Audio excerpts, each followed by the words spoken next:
نشا ہو، پھول ہو اور خوشبو عنبر ہو۔ آؤ محفل میں خطابت کا چراغ ضو لیے، باعث فخر چمن ہو، شمع روشن تر ہو تم۔ حضرت کا موضوع اطاعت رسول ہے۔ نقش قدم نبی کے ہیں جنت کے راستے، اللہ سے ملاتے ہیں سنت کے راستے۔ حضرت مولانا مطیع الحق صاحب اسٹیج پر۔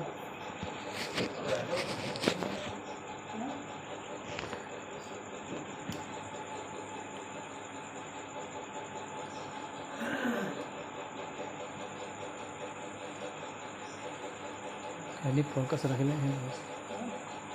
خالی فوکس ہے۔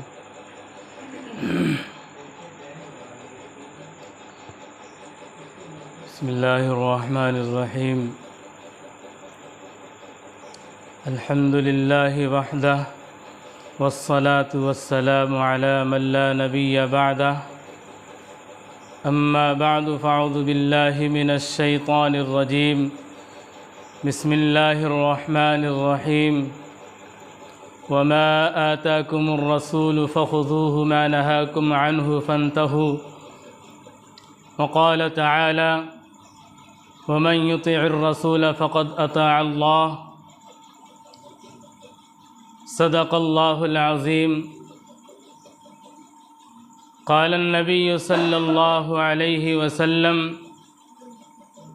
کل امتی يدخلون الجنة الا من ابى، قالوا یا رسول اللہ ومن يأبى، قال صلی اللہ علیہ وسلم من اطاعنی دخل الجنة ومن عصانی فقد ابى، صدق اللہ العلی العظیم وصدق رسولہ النبی الکریم، ونحن على ذلك لمن الشاہدین والشاکرین، والحمد للہ رب العالمین۔ کی محمد سے وفا تو نے تو ہم تیرے ہیں، کی محمد سے وفا تو نے تو ہم تیرے ہیں، یہ جہاں چیز ہے کیا لوح و قلم تیرے ہیں، کی محمد سے وفا تو نے تو ہم تیرے ہیں، یہ جہاں چیز ہے کیا لوح و قلم تیرے ہیں۔ شاعر کہتا ہے حبیب پاک کسی کا خطاب کیا ہوگا، حبیب پاک کسی کا خطاب کیا ہوگا، وہ ہیں لاجواب ان کا جواب کیا ہوگا۔ حبیب پاک کسی کا خطاب کیا ہوگا، وہ ہیں لاجواب ان کا جواب کیا ہوگا۔ کار مدار ہے اطاعت رسول پر ورنہ، کار مدار ہے اطاعت رسول پر ورنہ، عمل ہزار ہوں اچھے ثواب کیا ہوگا۔ معزز حضرات سامعین کرام اور ہمارے مابین تشریف فرما حضرات علماء کرام، حفاظ اعظام، ہم سب کے اوپر اللہ رب العزت والجلال کا بے حد احسان کرم ہے کہ اللہ رب العزت والجلال نے ہم سب کو اس دینی محفل کے اندر جمع فرمایا، اور ذکر رسول، ذکر صحابہ ہم سب کو کرنے کی توفیق مرحمت فرمائی۔ باری تعالیٰ سے دعا ہے کہ باری تعالیٰ ہم سب کو عملی زندگی کے اندر مکمل کامیابی عطا فرمائے، اور آپ حضرات دعا فرمائیں کہ جو قرآن کی آیات اور حدیث مبارکہ آپ حضرات کے سامنے پیش کی گئی ہے، ان کی روشنی میں اللہ رب العزت والجلال صحیح بات کہنے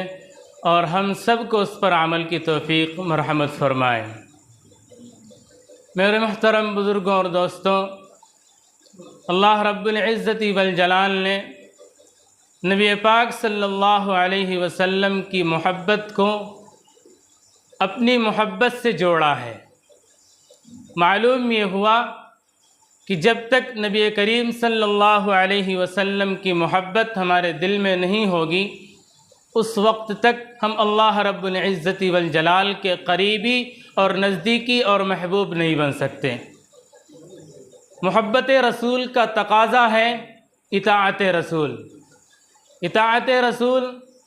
جیسے کہ مثال کے طور پر کوئی شخص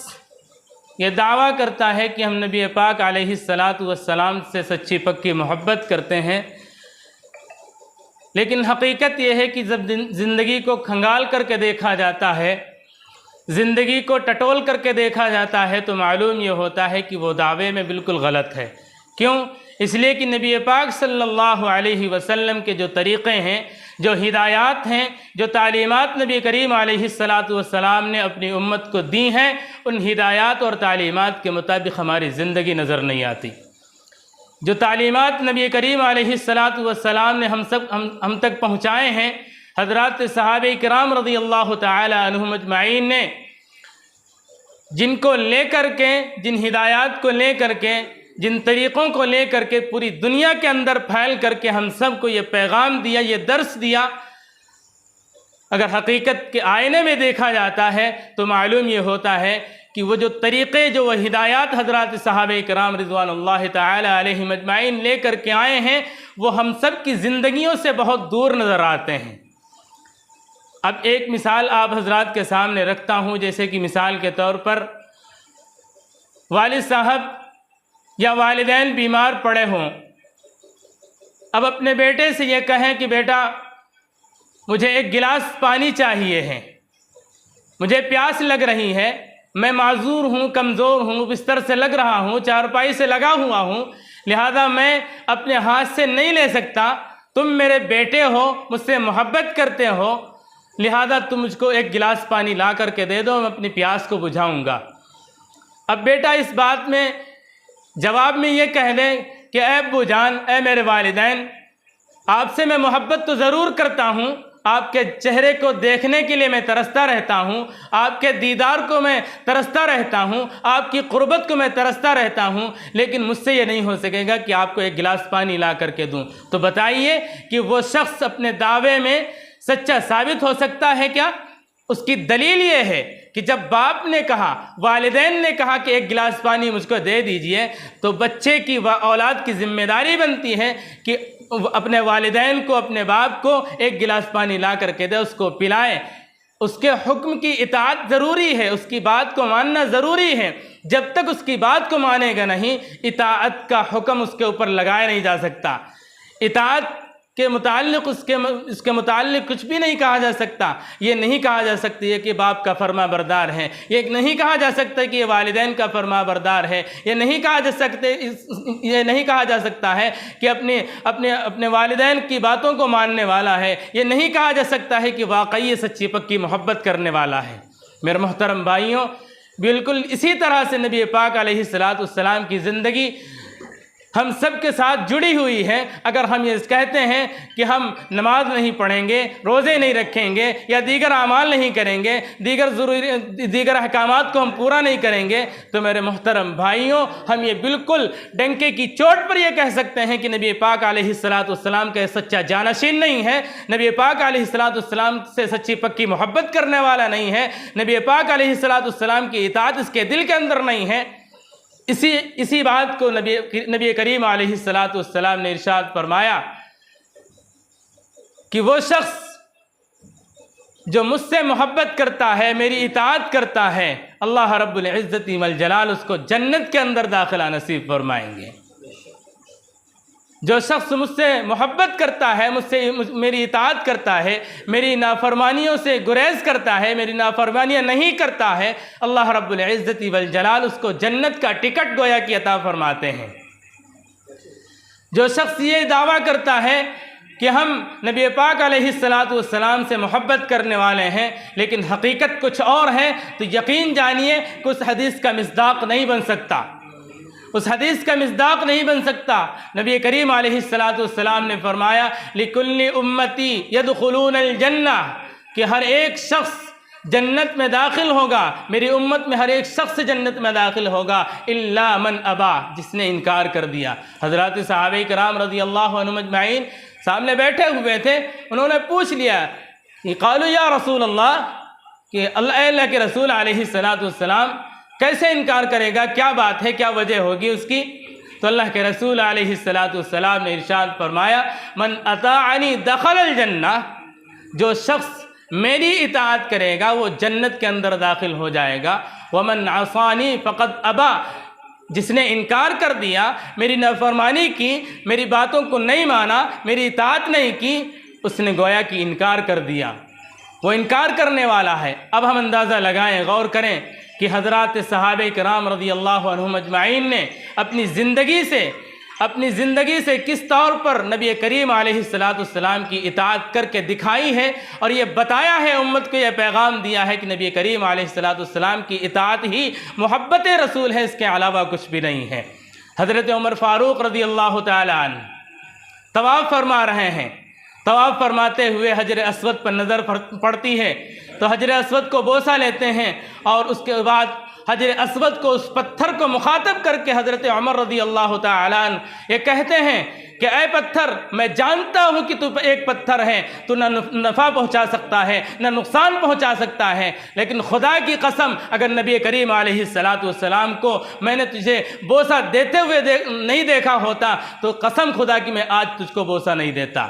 کہ نبی کریم علیہ السلام نے تجھے بوسہ دیا ہے، تجھ کو چوما ہے، اس لیے میں بھی نبی کریم علیہ السلام کے اس عمل کے اطاعت میں، اس عمل کے تابع ہوتے ہوئے میں بھی تجھے چوم رہا ہوں، تجھے بوسہ دے رہا ہوں۔ میرے محترم بھائیوں، حضرات صحابہ کرام کی زندگی آپ اٹھا کر کے دیکھیں گے تو معلوم ہوگا کہ حضرات صحابہ کرام کی ایک ایک لمحے کے اندر نبی کریم علیہ السلام کی اطاعت موجود ہے، ایک ایک لمحے کے اندر اطاعت موجود ہے۔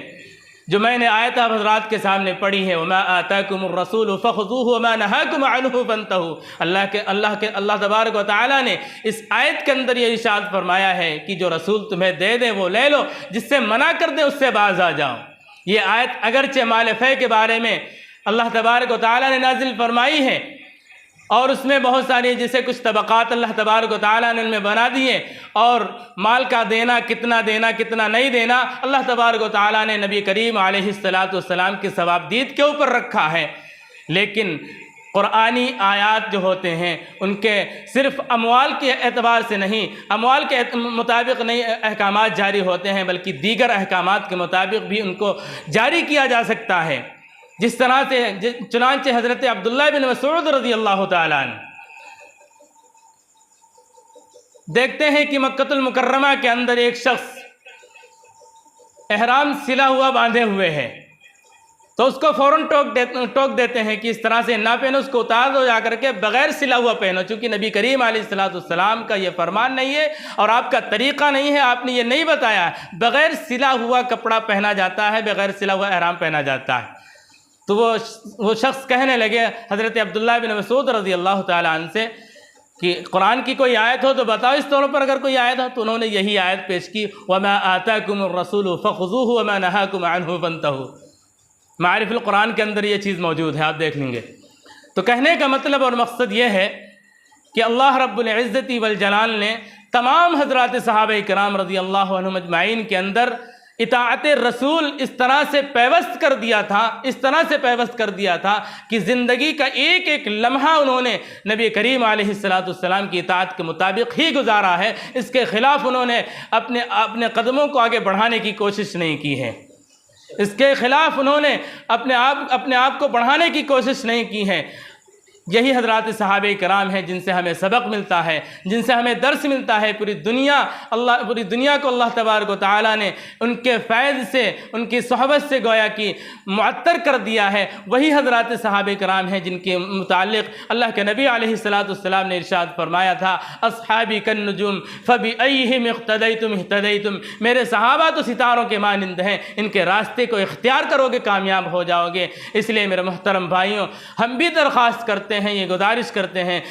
بڑی لجاجت کے ساتھ درخواست کرتے ہیں کہ اللہ تبارک و تعالیٰ سے دعا کرنے کی باری تعالیٰ ہم سب کو اطاعت نبی صلی اللہ علیہ وسلم کے مطابق عملی زندگی بنانے والا بنائے، نبی کریم علیہ السلام کی ایک ایک سنت کو زندہ کرنے والا بنائے۔ اللہ تعالیٰ ہم سب کو کہنے سننے سے زیادہ عمل کی توفیق عطا فرمائے۔ وآخر دعوانا الحمد للہ رب العالمین۔